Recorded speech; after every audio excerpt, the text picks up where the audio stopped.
Nursing care of dialysis access in hemodialysis and peritoneal dialysis patients.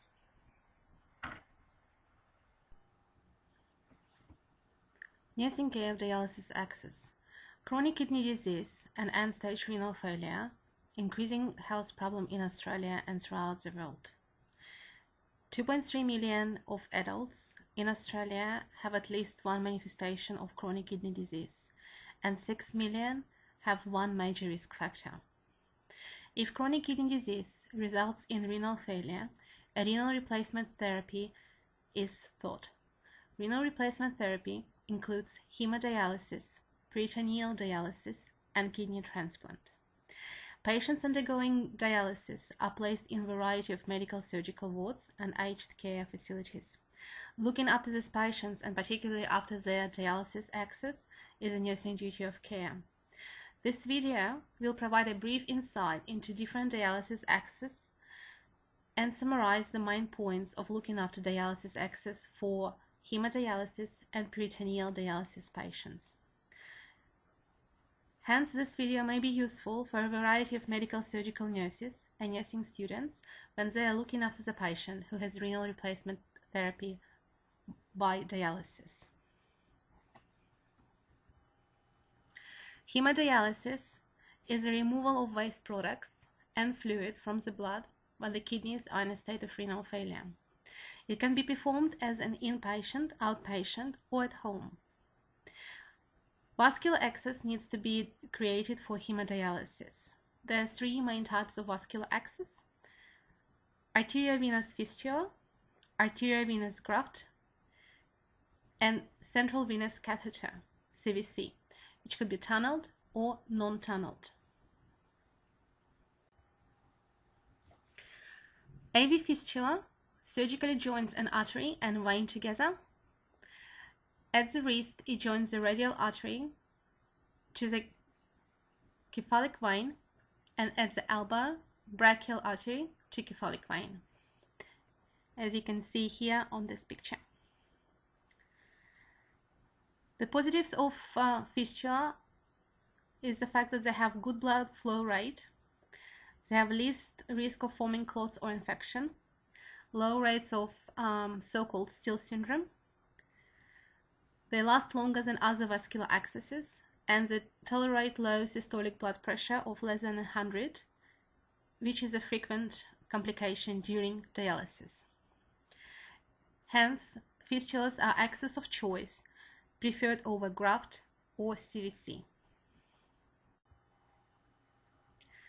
Vascular surgeon assesses the blood flow in the patient's arm and legs for size, narrowing, scarring, blockages, and atherosclerosis, especially in diabetic patients, since diabetic patients have high risk of chronic kidney disease and renal failure.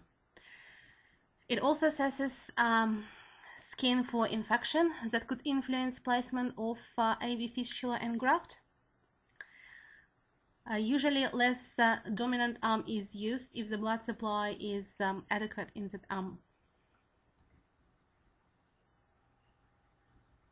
Pre-operative care for formation of AV fistula and graft. Cease beta blockers, aspirin and warfarin 5 days prior to procedure. Notify medical officer if that didn't happen. Take BGL in type 1 diabetics second hourly and type 2 fourth hourly. In insulin dependent diabetics would have their individual regime with insulin, possible sliding scale. Refer to your organizational pre-procedure preparation and perioperative medication administration guidelines, and also your individual surgeon recommendations. Post-operative care for AV fistula and graft.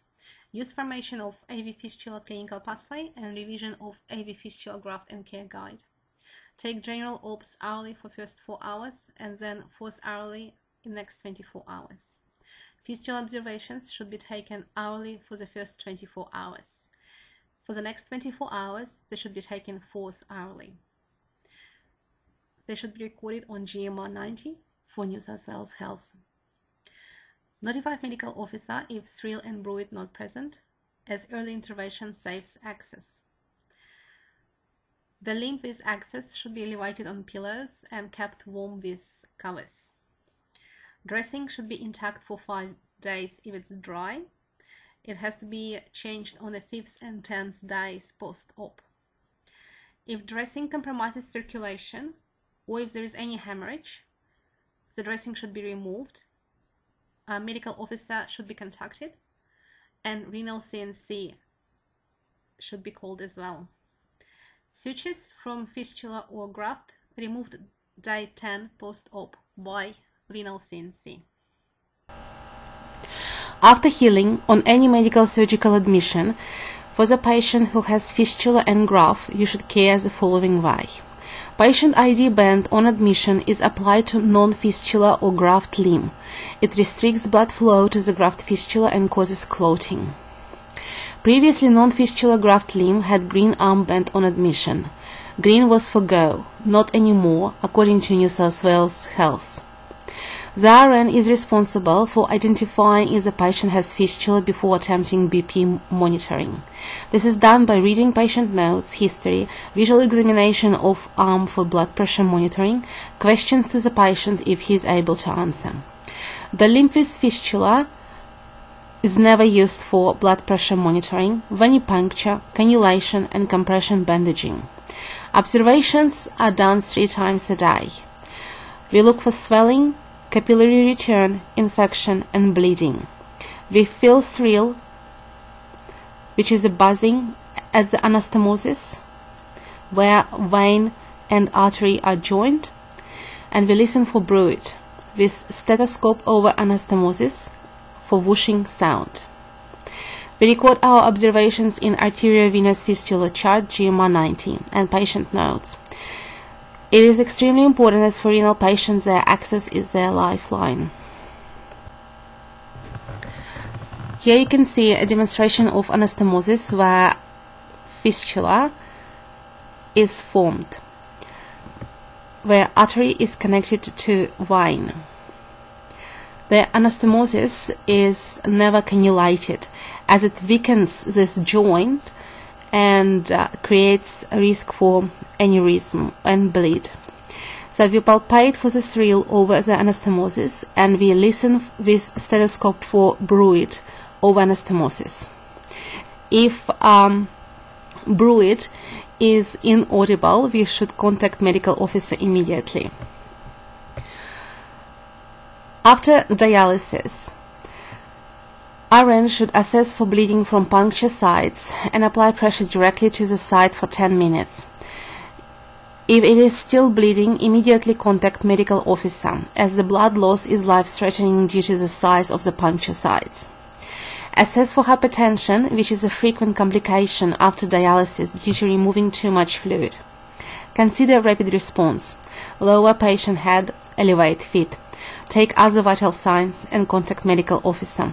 Hypertension results in poor peripheral blood flow, which is potentially leading to clotting of the access. Dressing on puncture sites will have 2 small circular band-aids. They have to stay intact for 24 hours for prevention of bleeding and infection. Complications of AV fistulas and grafts can be thrombosis, which leads to unusable access and infection, where you can see that the site is red, swollen, hot, or patient is febrile. Then RN should contact medical officer. RN provide patient education to the patient and carers.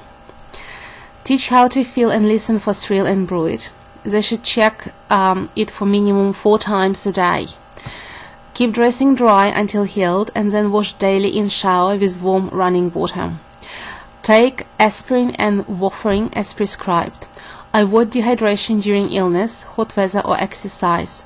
Do not dislodge exudate at the needle puncture site after dialysis. Do not wear tight clothing, watch or jewelry that binds the arm. Never allow constrictive or pressure bandages to the extremity. Never let anyone give IM injections, draw blood, start IV, or measure blood pressure on that arm. Do not allow injections to be given into the fistula or graft itself. It has to be given only by qualified dialysis nurse. Do not sleep in the position to exert pressure on the extremity. Keep the side of the fistula clean and limb warm, especially in cold weather. Do not carry heavy items with access arm. Avoid blows to injury and injury to fistula. Do not take part in contact sport such as rugby or martial arts. Check the patency of the fistula several times a day. After sutures are removed, the patient should regularly squeeze a rubber ball on the hand that has fistula to enlarge blood vessels and improve blood flow. If arm is swollen, hot, tender, looks infected, seek medical attention. If patient complains of ongoing coolness or numbness in the hand with AV fistula, then a medical review is required. The fistula may be causing too much blood to flow away from the patient's hand, which can lead to a condition called Still syndrome. Important note: after creation of AV fistula, they cannot be accessed for 6 weeks as they mature. The patient, if he is in renal failure, he needs a CVC for dialysis access. Hence, ideally fistulas are formed while the patient is still in stage 4 of chronic kidney disease. So there is plenty of time for the AV fistula to mature prior to commencement of dialysis. A second vascular access is graft. If patient's veins are too small or weak for AV fistulas, then a synthetic material is used to connect an artery to the vein. A tunnel is created under the skin, and the synthetic tube is inserted into the tunnel, and then the tube is attached to artery and vein. The grafts are the second main form of permanent dialysis vascular access. They are often easier to create surgically and require a maturation time of only 2-3 weeks. They have large cannulation area, however they have a poor primary patency rate. They last only 1 year in 50% cases, and in 25% cases only last 2 years. Graft thrombosis is the case of 80% of graft failure, and underlying cause of thrombosis is the stenosis of grafts. They also have high risk of infections. Again, the place where the synthetic graft joins the artery and vein is called anastomosis, like in AV fistula, and it is where RNs checks for patency for bruit and thrill. Grafts can be placed in lower and upper arm, but also in the thigh. Graft care is the same as fistula care. Sometimes thrill cannot be felt in the graft. Do not worry and just use the stethoscope to listen for bruit. However, if you cannot hear the bruit, then you have to contact medical officer immediately. In case of AV fistula and AV graft both, the access warning sign should be put above the bed, so VAC team are aware to avoid this. Here's a picture of infected graft for urgent medical review before cannulation.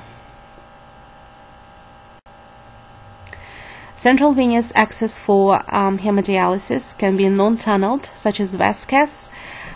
Here it is on the picture without dressing. It is done for acute episodes and temporary access. It usually has double lumens, no subcutaneous cuff, and a short linear tunnel. This has to be changed weekly. They are also very unpleasant for patients, as patients cannot move their head in the direction of VASCAS. Another form of CVC are tunneled CVCs, which is Hemoglide or Permcas or tunneled line. They have dual lumen and made from silicone. They have a cuff for tissue ingrowth or a plastic grommet to immobilize the catheter below the skin surface. They stay in the patient for up to 12 months. And the point of entry in the skin is separated from the point of entry to the vein, hence forming the tunnel. This is done to decrease the risk of infection. There are different points of access of CVC. Subclavian insertion of CVC for hemodialysis is avoided to prevent subclavian stenosis. CVC for PhD are usually positioned percutaneously into a large central vein, for example internal jugular vein, or through superior vena cava. So the tip of the catheter will be at the junction of superior vena cava and right atrium of the heart. Additional access points are external jugular and femoral veins. Right-sided catheters malfunction less than left-sided catheters. CVC for HD have positives such as immediate access to the circulation without cannulation, and they can be used for dialysis straight after insertion, and X-ray check for placement is needed. Negatives, however, outweigh the positives, as CVC gives high risk of infection, sepsis, thrombosis, and inadequate blood flow, and high risk of damage to large central veins, high mortality risks, and increased costs. Medicare costs for patients with CVC HD access are $20,000 more than for patients with fistula. Hence, reducing the use of CVC for HD is done to improve health outcomes in hemodialysis patients. CVC HD is a hemoglide or Vasquez access, are always heparin locked with high dose of heparin to prevent thrombosis. Care of CVC HD access. RN should note a type and location, if it's a temporary Vasquez or a tunneled line or hemoglide. Location is important. If it's in the leg, then the patient is on the bed rest for the duration of their placement, due to the risk of dislodging Vasquez and rupturing the femoral vein. Educate patient about bed rest. Some patients are non-compliant with that. Assess dressing to the site. Is it intact? Site is free of infection? Does it have redness? Does it have a discharge? Dressings are usually attended by dialysis RNs when patients are in dialysis on weekly basis. However, if dressing is loose, the insertion site is exposed, then they need to be done by accredited RN on the ward. Please refer to your policy, guideline, and procedure.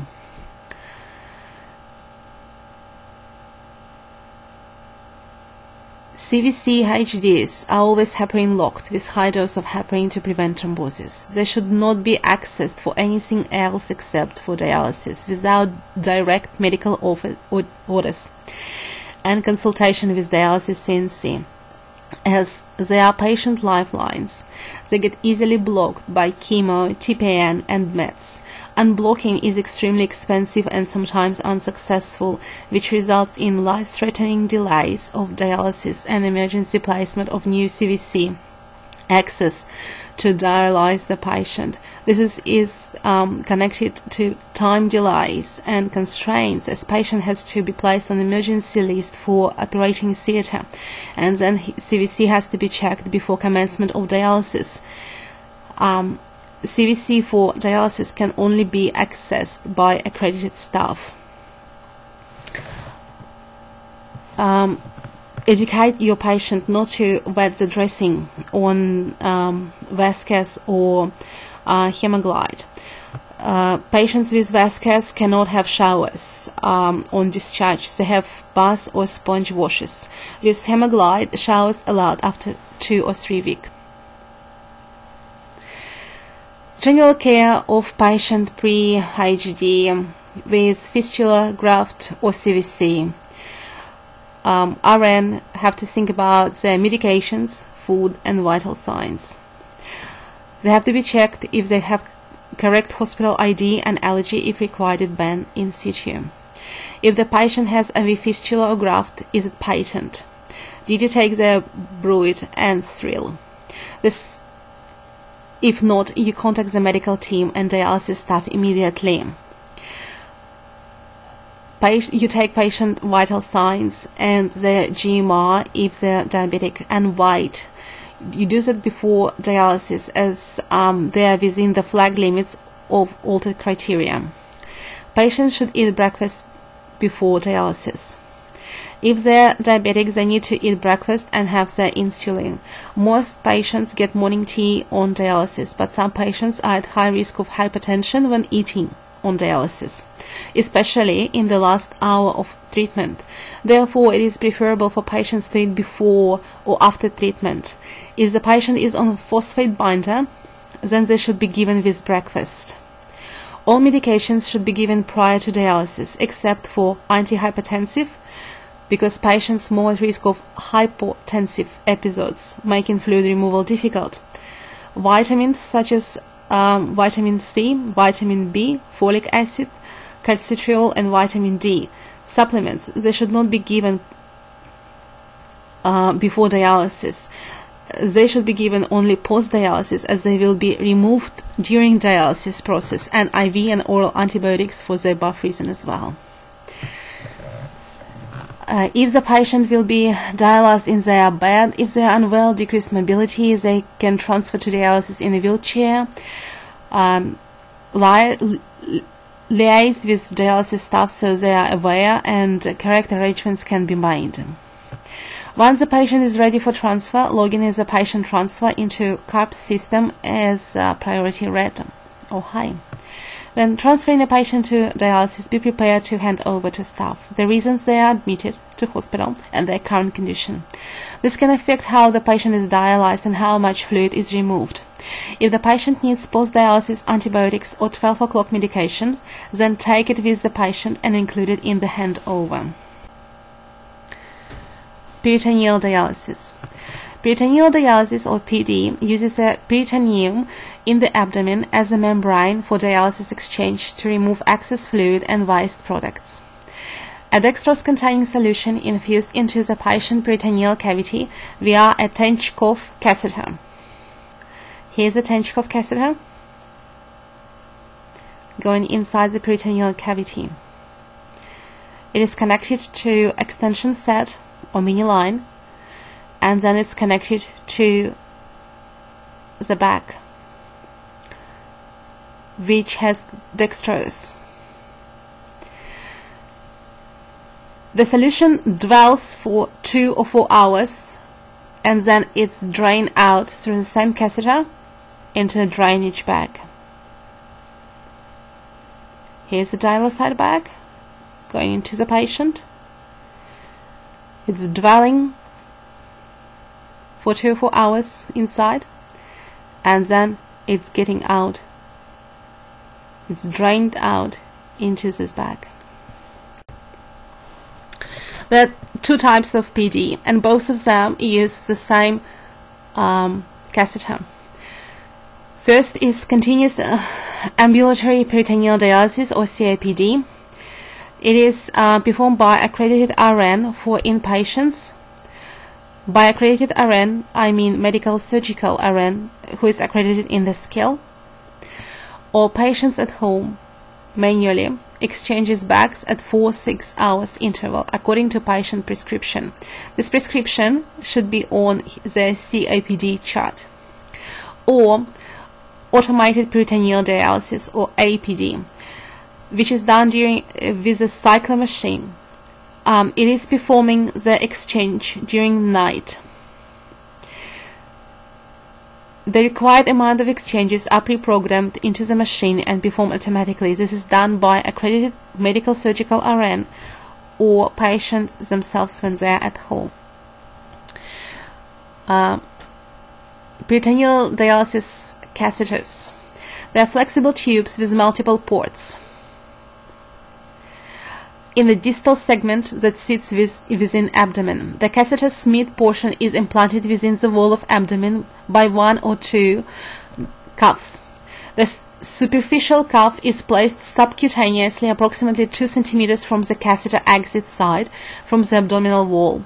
The extension set is connected after the titanium end and is used for connection of the dialysate solution. PD catheters have first-year survival rate of 8%. Post-op care of exit side.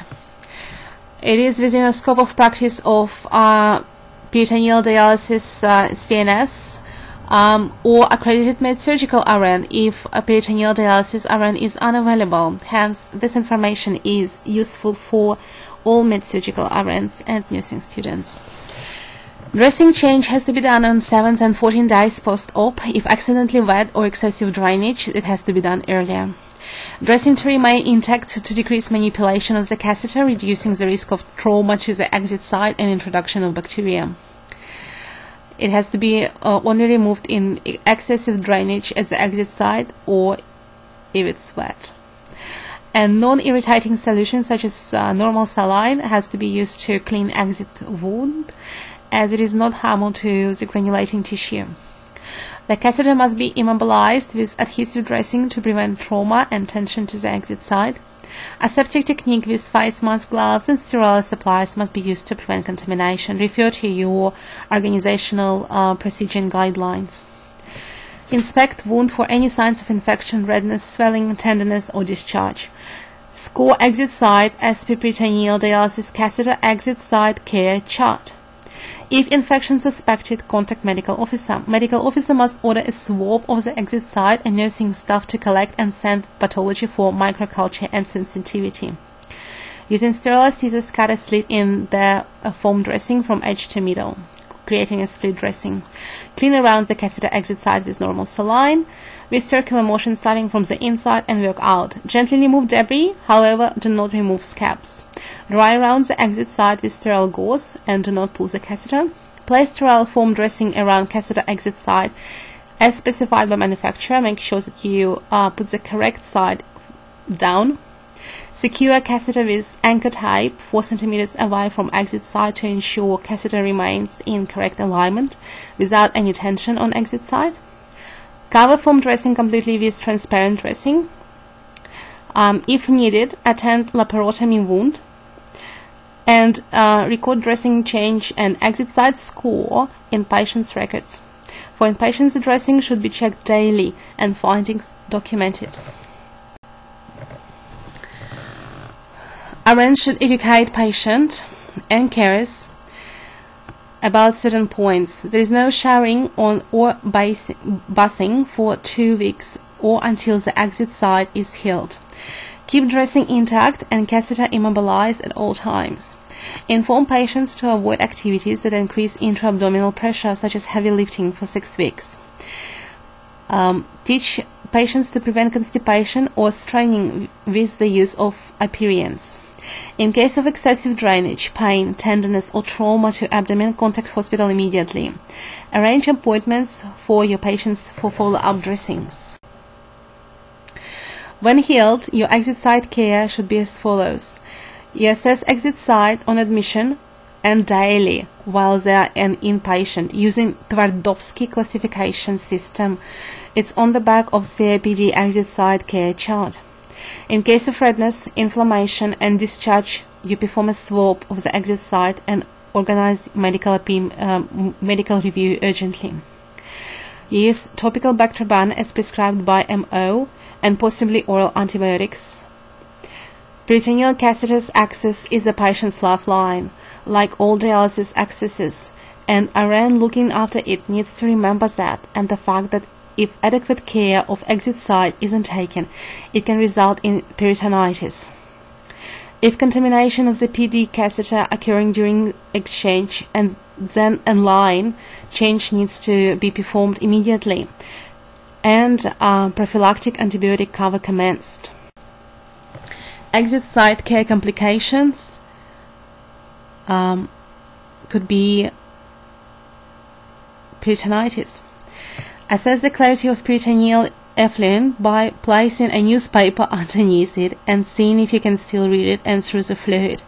Of course, in this picture you can clearly see that you can't read anything. However, if the fluid is anywhere cloudy or even green, like on this picture, the patient should be treated for peritonitis immediately. A medical officer should be notified and samples are taken from the effluent bag. Never take samples from the catheter itself, only take it from the bag.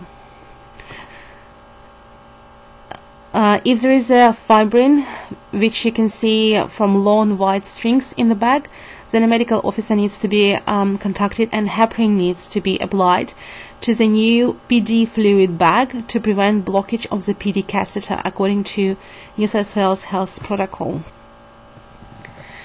Ineffective exit site care leads to peritonitis. If patients have signs and symptoms of peritonitis, they are at risk of peritoneal membrane failure. International Society for Peritoneal Dialysis guidelines recommend that IP antibiotic coverage should start immediately. If a medical officer is not available, consider a phone order. Empiric IP antibiotics SP empiric therapy product will cover gram-negative and gram-positive organisms. Initial dose is given 2000 mg vancomycin and 80 mg gentamicin added to the ordered dialysate fluid for a 6-hour dwell time.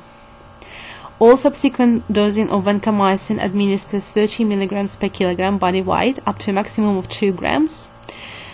If vancomycin level is less than 20 mg per liter, all subsequent dosing of gentamicin administered 80 mg if level is less than 1 mg per liter.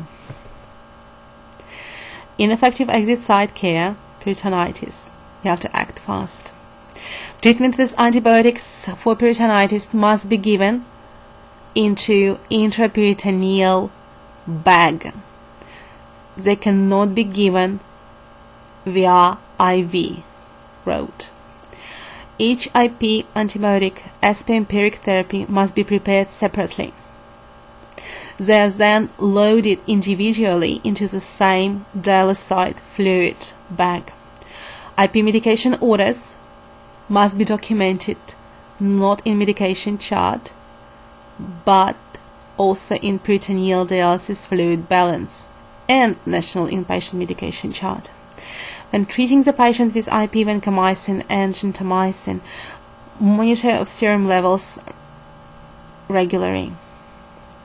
A mini line or extension line must be attached to patient peritoneal dialysis catheter, ensuring the mini line or extension line are compatible with their delivery system.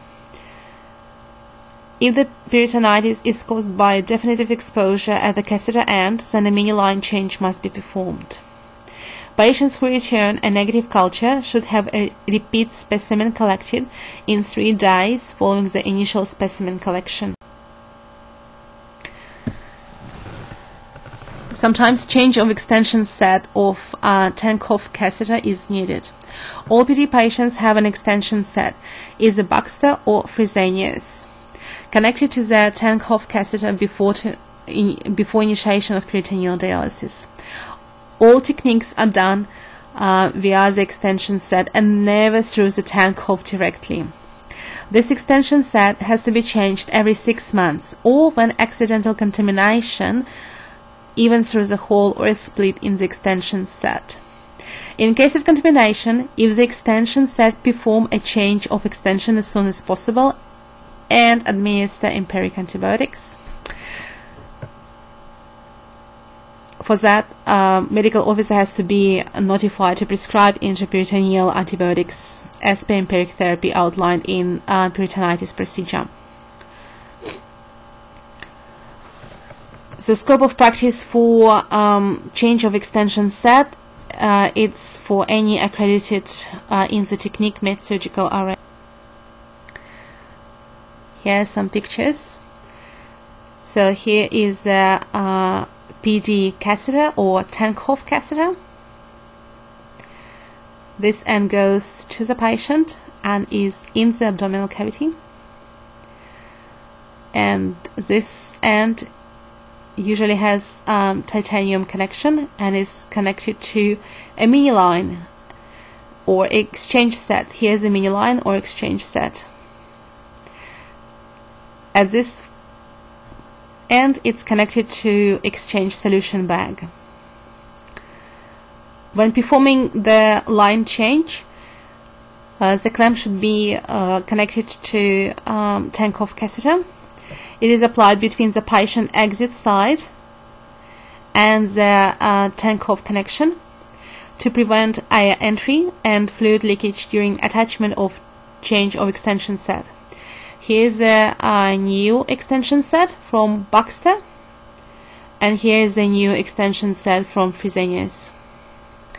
Tank-off has to be soaked in iodine solution. The new line has to be primed with sodium chloride, usually 10 ml. And this presentation cannot replace your organizational procedure and guidelines. Please refer to them when performing the change of line. Flushing and locking off of PD catheter. The peritoneal catheter is flushed and locked when it's needed, only via extension set with heparinized saline solution. We use for that 1 ml of heparin or 1000 units in 20 ml of sodium chloride. This is done by using a septic technique throughout the procedure. The flushing and locking off of tank-off or peritoneal dialysis catheter is within the scope of practice of any accredited RN. Tank-off catheters should be flushed if obstruction to the catheter is suspected, and locked if a delay more than 2 weeks after catheter insertion is anticipated for any reason. This all has to be done via extension set and carried out in the area of minimal traffic flow. And some reference.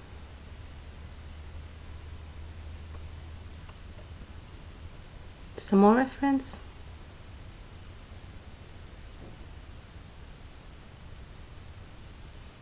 Reference. And again reference. Some more. And the last bit.